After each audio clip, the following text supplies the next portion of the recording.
الحمد لله نحمده ونستعينه ونستغفره ونستهديه ونعوذ بالله من شرور أنفسنا ومن سيئات أعمالنا. من يهده الله فلا مضل له ومن يضلل فلا هادي له، وأشهد أن لا إله إلا الله وحده لا شريك له، وأشهد أن محمدا عبده ورسوله وصفيه من خلقه وخليله، بلغ الرسالة وأدى الأمانة ونصح الأمة وكشف الأمة وتركها على المحجة البيضاء ليلها كنهارها لا يزيغ عنها إلا هالك. أما بعد، فإن أصدق الحديث كتاب الله تعالى، وخير الهدي هدي محمد صلى الله عليه وسلم، وشر الأمور محدثاتها، وكل محدثة بدعة، وكل بدعة ضلالة، وكل ضلالة في النار. وما قل وكفى خير مما كثر وألهى، وإنما توعدون لآت وما أنتم بمعجزين. يا أيها الذين آمنوا اتقوا الله حق تقاته ولا تموتن إلا وأنتم مسلمون. ثم أما بعد، عباد الله, to proceed with servants of Allah. This is the completion of Ramadan, and the celebration of this completion, the Eid al-Fitr, marks the completion of Ramadan, one of our main pillars of Islam, the fast of the month of Ramadan. We have completed it, so let's rejoice in completing the fast of Ramadan. Let's first rejoice in the ni'mah of Allah subhanahu wa ta'ala, in the blessing and the favors and the bounties of Allah subhanahu wa ta'ala, having granted us the opportunity to fast and to pray in Ramadan. We should be grateful for Him, having granted us the ability to worship Him and to finish and complete the fast of Ramadan and the qiyam of Ramadan. So may Allah subhanahu wa ta'ala accept it from us. Let's also rejoice in the ni'mah of Allah subhanahu wa ta'ala, having guided us to Islam. Let's rejoice in the ni'mah of Allah subhanahu wa ta'ala, having guided us to Islam. You can never understand how great that ni'mah is. To be guided to the perfect teachings, to be guided to the perfect creed, one humanity, one God who created us all and communicated the purpose of our creation to us through mighty, credible, trustworthy prophets and messengers who proved their credibility to us, to humanity. This is the creed of Islam. This is the simple, sound, logical, incorruptible creed of Islam. So let us rejoice in being guided to this faith. It is a blessing from Allah subhanahu wa ta'ala to have guided us to this faith. We should rejoice in all of this, but our rejoicing in the blessings of Allah subhanahu wa ta'ala will not bar us from seeing that we are, in fact, going through very trying times. The Muslim community here and the global Muslim community, the Muslim community at large, is going through very trying times. In this country in particular, we are witnessing alarming levels of Islamophobia. Our women are being cursed in the streets. Any masjid, any Muslim organization is guaranteed opposition to building it, to maintaining it, to expanding it. And these are facts, and all of us are aware of these facts. So during these trying times, many of us decide to feel and act powerless. Many of us decide to do this, to feel and act powerless. And it is true that you are not in control of the global environment. You're not in control of global politics. You're not responsible for all of the tense, perilous conditions in our world today. And you feel that you have no control over them and that you have no power to change them. If that is partially true, you still have a lot of power. Because powerlessness is a choice. It's not inevitable destiny. It is a choice that you make. Otherwise, you would not be prohibited from powerlessness. Powerlessness is un-Islamic. Powerlessness is sinful because you are prohibited from being weak and feeling and acting powerless. Allah subhanahu wa ta'ala said, وَلَا تَهِنُوا وَلَا تَحْزَنُوا, and do not be weak, do not be faint, do not be weak, and do not grieve. That's a prohibition. That is a prohibition from Allah subhanahu wa ta'ala. The Prophet sallallahu alaihi wasallam reiterated this prohibition when he said, "Ista'in billahi wa la ta'jiz." Seek help from Allah and do not act powerless. Do not be powerless. Seek help from Allah. If powerlessness is a destiny that is inevitable, you would not be prohibited from powerlessness. But powerlessness is our choice to make. We choose to be powerless. We choose to feel or act powerless or not. Powerlessness is not powerlessness in muscle. It is not powerlessness in financial resources. Powerlessness is the powerlessness in vision and powerlessness in resolve. That is why Allah subhanahu wa ta'ala forbade us from powerlessness, because it is not physical powerlessness, it is not financial powerlessness. Most of the powerlessness is the powerlessness of vision and the powerlessness in resolve. So let us not be faint and let us not be weak. We have to act on the individual level. We have to make these times, these trying times, we have to make use of them. We have to make use of these trying times and capitalize on them. That is what the Sahaba did in Mecca before Allah subhanahu wa ta'ala gave victory to Islam. That is what they did. They capitalized on these times. They showed Allah their devotion. They showed Allah their commitment. They showed Allah their resolve. They showed Allah their endurance, their perseverance for His sake. And you cannot imagine Sumayyah, Yasser, all of those. They actually departed from our life before they saw the victory of Islam. Do you think that Allah will shortchange them? Do you think that Allah will give them a lesser reward than those who witnessed the victory of Islam in Medina? Absolutely not. So when you're going through times of difficulty, hardship, adversity, these are your opportune times to capitalize on them and show Allah your patience, your endurance, your devotion to this deen and your commitment to this deen. We must first, as individuals, reaffirm our belief in Islam. We must first, as individuals, own this religion, own our faith, own our faith. Not just be Muslims by name, by birth, not just be cultural Muslims, but own our faith through beneficial knowledge, spiritual purification, and surrounding ourselves with good company. Coming together and surrounding ourselves with good company. Beneficial knowledge, spiritual purification, and surrounding ourselves with good company until we are completely comfortable with our deen, with our faith, with that which we believe in. One humanity, one God who created us all and communicated the purpose of our creation to us through credible and trustworthy prophets and messengers. And they communicated one religion to humanity: worship God alone.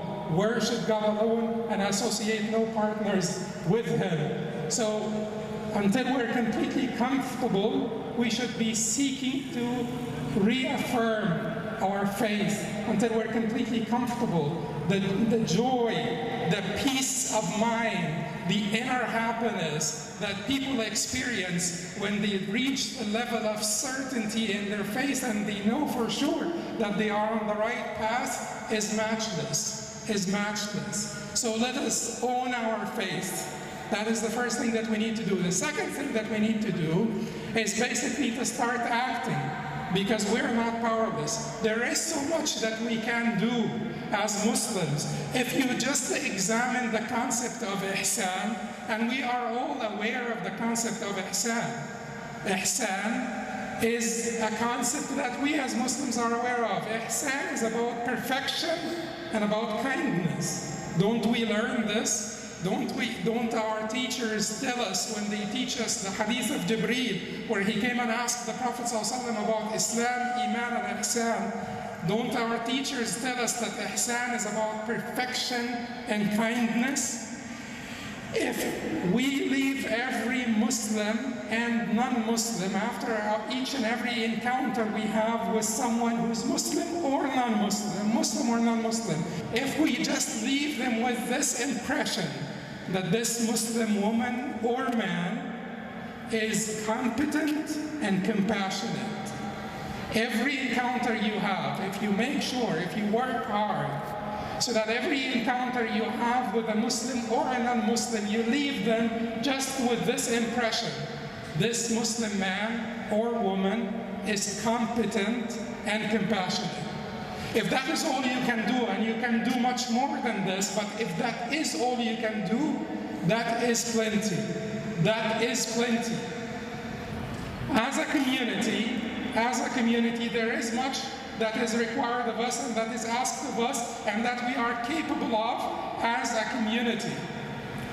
We must come together, we must unite, we must build our institutions and organizations, we must reach out to the larger community, we must reach out to our countrymen, we must reach out to humanity at large, and we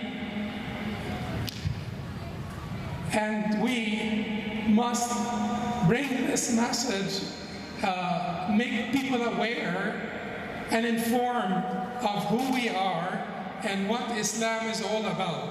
And at the end, we must pass the torch on to the next generation. And the next generation is ready to receive the torch and to take the community to the next level. They are ready.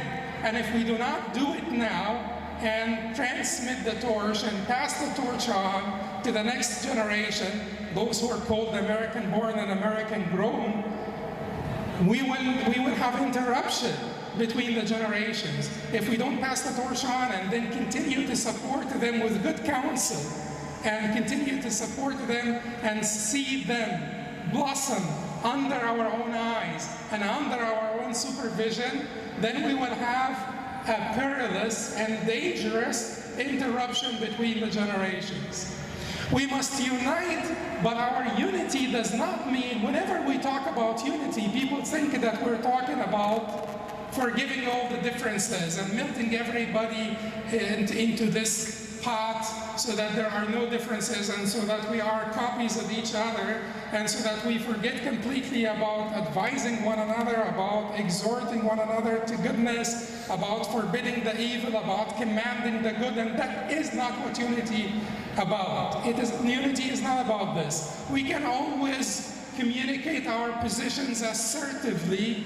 We can always communicate our positions assertively, but with civility and with compassion.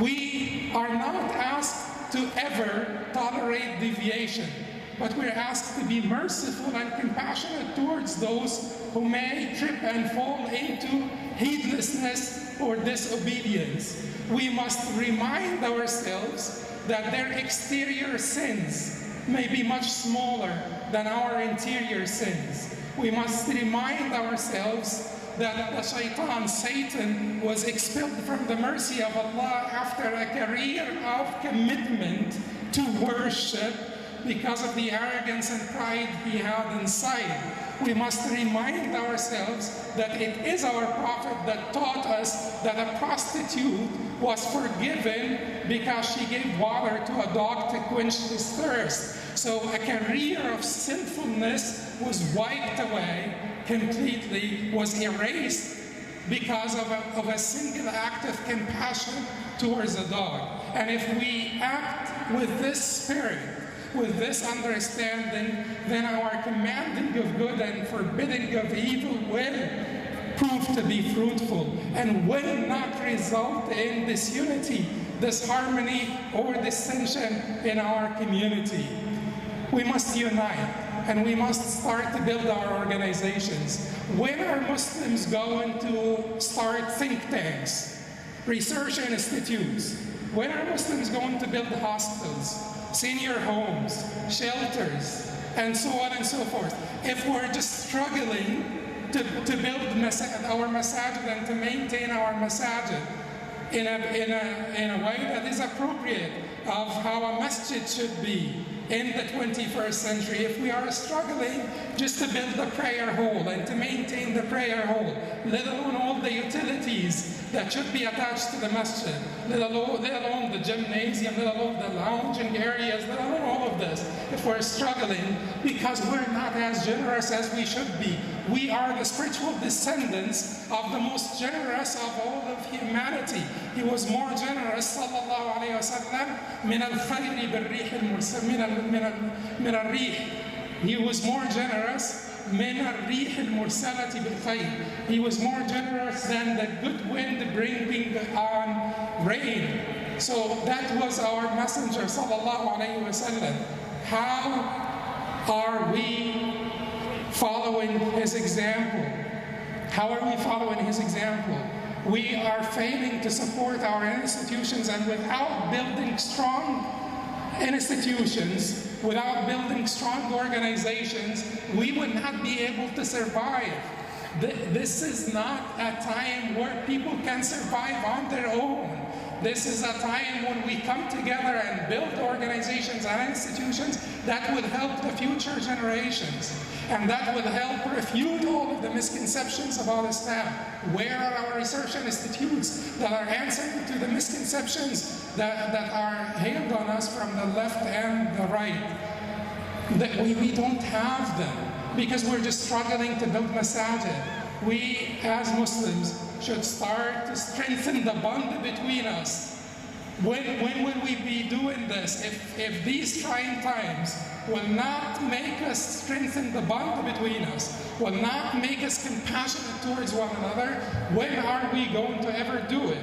But strengthening the bond between us does not mean that we will isolate ourselves from the community at large, that we will isolate ourselves and sequestrate ourselves from the rest of the community, the rest of the people in this country, the rest of humanity. Islam is not a nationalistic religion. Islam is a religion for humanity.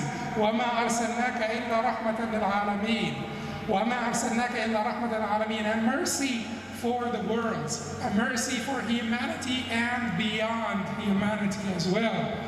So it is time that we reach out to our countrymen, that we reach out to humanity and let them know and keep them aware and informed of who we are and what we are about. And like I said before, it is time to pass the torch on. It is late. We are bound to pass the torch on now because it is already late. Do not hold on to your positions. Allow the next generation to blossom under your own supervision, because that will be essential, and any further delay will be of their disastrous consequences. أقول قولي هذا وأستغفر الله لي ولكم فاستغفروه.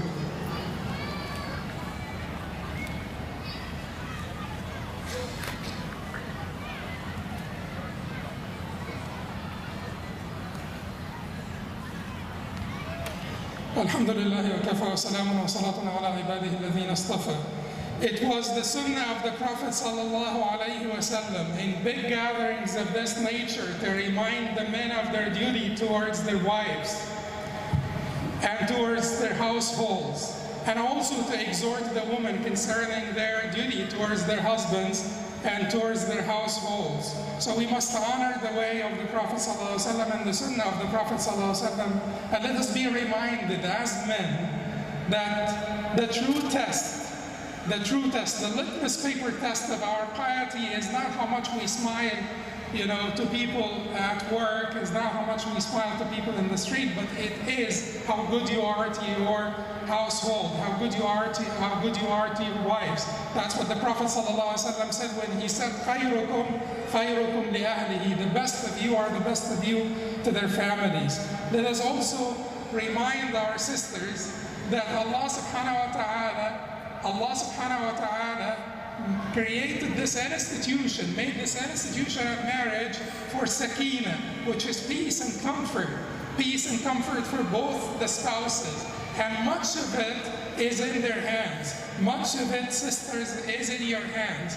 To make your homes a place of sakina, a place of peace and comfort. Much of it is in your hands. It is also in your husband's hands, but let me tell you, much of it is in your hands, and we need to start working without delay.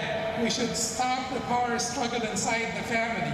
If we have power struggle inside every Muslim family, how is it that we can unite at the community level? If within our families we're disunited, if within our families there is much disharmony, so let us start the reconciliation of hearts there inside the institution of family and go out from there into the community and try to bring in the rest of humanity into this fold of harmony, peace, and respectful mutual coexistence. Ibad Allah, O servants of Allah, these are good times for us. These are opportune times for us to show Allah subhanahu wa ta'ala our commitment, to show Allah subhanahu wa ta'ala our devotion, and to show Allah our resolve. We ask Allah subhanahu wa ta'ala to bring us the next Ramadan when we, the rest of our ummah, and the entire humanity are better, happier, more prosperous, and more deserving of the pleasure of Allah. اللهم أرنا الحق حقا وارزقنا اتباعه وأرنا الباطل باطلا وارزقنا اجتنابه. اللهم لا تسلط علينا بذنوبنا من لا يخافك ولا يرحمنا. اللهم إنك عفو كريم تحب العفو فاعف عنا. اللهم اعف عنا يا كريم. اللهم لا تدع لنا في هذا اليوم ذنبا إلا غفرته، ولا ميتا إلا رحمته، ولا مريضا إلا شفيته، ولا دينا إلا قضيته، ولا عورة إلا سترتها، ولا حاجة من حوائج الدنيا والآخرة لك فيها رضا ولنا فيها صلاح إلا يسرتها وقضيتها يا أرحم الراحمين. وآخر دعوانا أن الحمد لله رب العالمين، والصلاة والسلام على أشرف المرسلين.